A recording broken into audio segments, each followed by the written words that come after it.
Why do we live in a world where we fear not having enough money to survive? Many people are living paycheck to paycheck. They're literally waiting for that paycheck to be able to pay their bills and buy food. If they miss a paycheck, they'll starve. Most people are one emergency away from starvation or living on the streets. They're not prepared for sudden expenses, a medical emergency, an expensive car repair. Most people can't afford it. And when you're constantly trying to make ends meet, being afraid of the anticipation of a rainy day can affect someone mentally. It can cause a lot of stress and anxiety, and it's getting worse with inflation. Everything's going up in price. The only people that's benefiting from this are the wealthy people. When rent goes up, the wealthy people, the ones who own the property, benefit from it, while the poor and middle class suffer, especially when wages don't keep up with inflation. I mean, imagine living paycheck to paycheck, and then all of a sudden, your rent goes up by $100.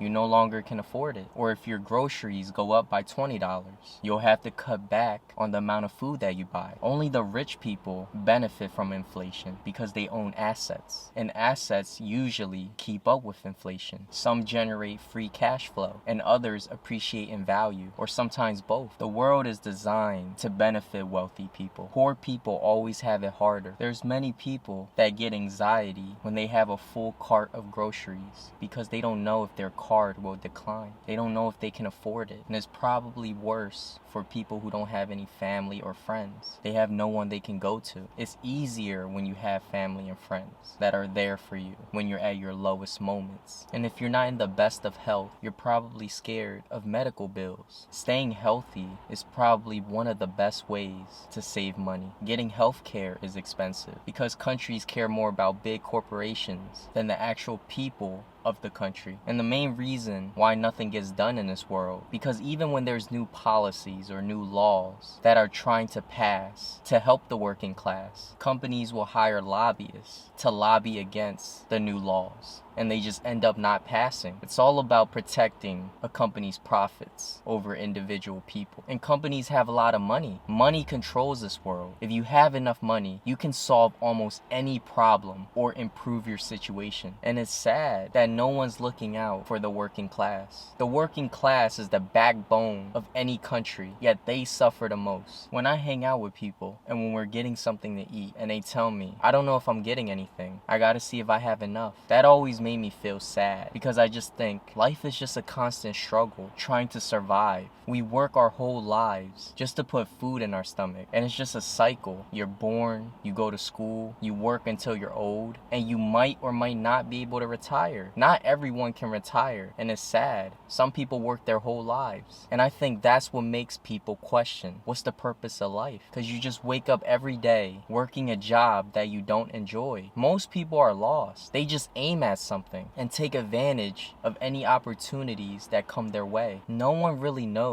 where they'll end up. Some get lucky and others don't. If you get lucky, you'll find your talent. You'll find what you're good at, or find a job that'll pay you enough. I think what most people want is to just get paid a livable wage, because it's hard to enjoy life when you're constantly stressed out about if you can pay your bills or put food on a table. Birth rates are declining. People don't know if they want to start a family because they can't afford it. If they can barely feed themselves, how can they support a family? Financial issues are the main reason why people don't want to start a family. And financial issues is also one of the main reasons why marriages fail, because it could cause a lot of stress in a relationship, and then it causes other issues in the relationship. It's like a snowball effect. It's like the foundation of all problems, and other problems just build on top of it until you can't take it anymore. And that's when marriages don't work out. And it's not good on a future generation, because when parents separate, it's not good for the kid. When a kid grows up without two parents in the home, they don't make the best decisions, and they don't get into the best relationships. When they grow up, they usually get into toxic relationships because they don't know what a healthy relationship looks like. And I think it's especially true with females. Females who lack a father figure often craves for male attention, and oftentimes they try to get attention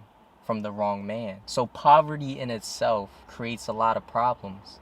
financial struggles create a lot of problems. I think a lot of things stem from that, and other problems just build on top of it. There's ways to make your situation a little bit better, and that's by living below your means, cooking at home rather than going out to eat, not buying name brand clothes, buying a cheap, reliable car. I think a car is one of the main reasons why people struggle financially. They end up buying a car that they can't afford. And when you buy luxury cars, they're expensive to maintain. Everything is more expensive. The oil change, the maintenance, every part is more expensive. But when you buy a cheap, reliable car, the maintenance is a lot cheaper. Oil changes are a lot cheaper. Car repairs are a lot cheaper. Living comfortably is way better than trying to flex. There's no point in trying to impress people if you're starving. Buying a small house rather than a big house. What people have to understand is it's not just about buying things, having things. You have to maintain it. Nothing's free in this world. You either have to put in effort, put in the work, or put in the money to maintain everything in this world. When you own a home, you still have to pay property taxes. And when you go out and buy these expensive homes, property taxes are usually high. And it's going to be tough to retire when you have to worry about property taxes.